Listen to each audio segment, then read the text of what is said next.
Assalamualaikum warahmatullahi wabarakatuh. Puji syukur kepada kehadirat Tuhan Yang Maha Esa, karena atas segala rahmatnya kita dapat berkumpul bersama dalam presentasi menjawab pertanyaan dari teman-teman meskipun secara virtual.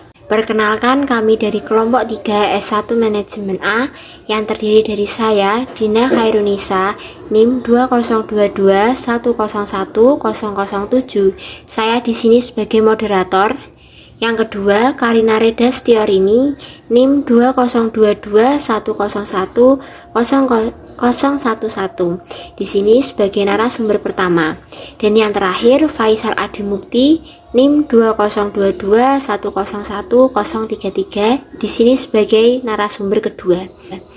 Pertama-tama kami mengucapkan terima kasih yang sebesar-besarnya kepada dosen pengampu Bapak Dr. Amin Nurbaidi, Sarjana Agama Master Pendidikan Islam, atas bimbingan dan arahannya, serta kami juga mengucapkan terima kasih kepada semua penanya dan mohon maaf karena keterbatasan waktu, maka kami tidak bisa menjawab semua pertanyaan dari teman-teman. Kami akan menjawab 5 pertanyaan dari beberapa mahasiswa, yaitu yang pertama, Dani Fauzan, NIM 2022101021. Apa yang dimaksud potensi dasar manusia?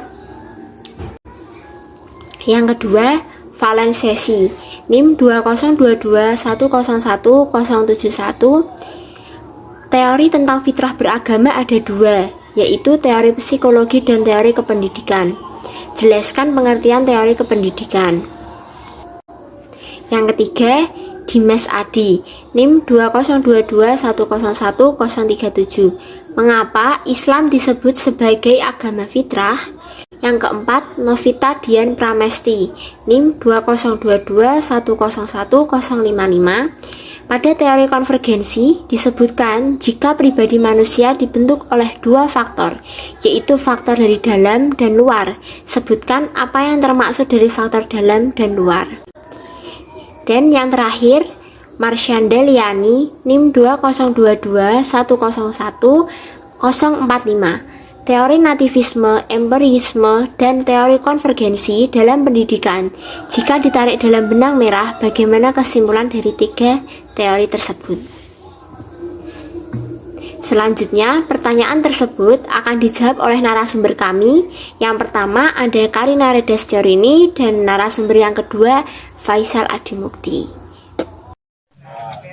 Saya, narasumber 1, akan menjawab pertanyaan pertama dari Dani Fauzan, bernim 2022101021, dengan pertanyaan apa yang dimaksud potensi dasar manusia.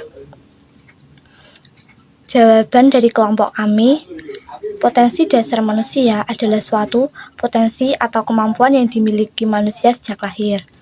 Potensi dasar berupa jasmani atau pendengaran dan penglihatan, akal, ruh yang masih perlu pengembangan untuk bekal hidup manusia. Telah dijelaskan dalam Al-Quran, terdapat 3 potensi dasar yang melekat pada manusia, yaitu pendengaran atau as-sama, penglihatan atau al-bazar, dan hati atau pikiran al-afidah. Saya, narasumber 1, akan menjawab pertanyaan kedua dari Valen Sesi, NIM 2022101071, dengan pertanyaan teori tentang fitrah beragama ada 2, yaitu teori psikologi dan teori kependidikan. Jelaskan pengertian teori kependidikan. Jawaban dari kelompok kami, teori kependidikan merupakan landasan dan pijakan awal dalam pengembangan praktik pendidikan. Berbagai teori yang dikembangkan saat ini telah mewarnai proses dan praktiknya dalam pendidikan. Mengapa Islam disebut sebagai agama fitrah? Islam adalah agama fitrah karena sesuai dengan kebutuhan manusia untuk tunduk kepada Tuhan dan mendapat bimbingan manusia kepada cara ibadah yang benar. Pada teori konvergensi, disebutkan jika pribadi manusia dibentuk oleh dua faktor, yaitu faktor dari dalam dan luar. Sebutkan apa yang termasuk dari faktor dalam dan luar. Teori konvergensi hasil dipengaruhi oleh dua faktor, yaitu faktor dari dalam. Pembawaan hereditas adalah segala sesuatu yang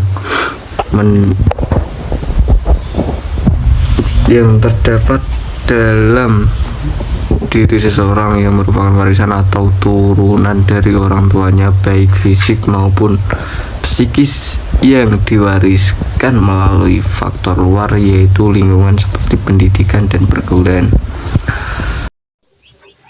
Saya, narasumber 1, akan menjawab pertanyaan kelima dari Marsanda Liani, NIM 2022101045, dengan pertanyaan teori nativisme, empirisme, dan teori konvergensi dalam pendidikan.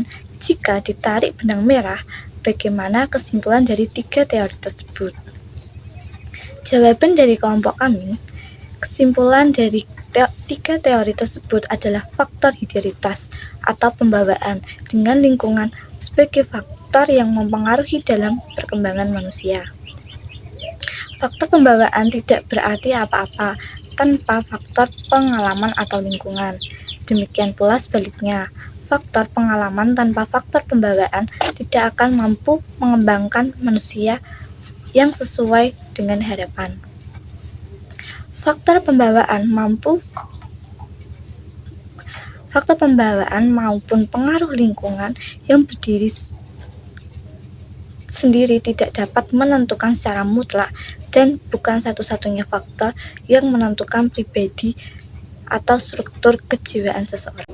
Sekian presentasi menjawab pertanyaan dari kelompok kami. Terima kasih kepada narasumber dan mohon maaf untuk seluruh penanya apabila jawaban dari kami belum sesuai dengan yang diharapkan. Untuk itu kami mohon kepada dosen pengampu Bapak Dr. Amin Nur Baidi, Sarjana Agama Master Pendidikan Islam, untuk berkenan menambah atau menguatkan jawaban dari kami. Wassalamualaikum warahmatullahi wabarakatuh. Wassalamualaikum warahmatullahi wabarakatuh.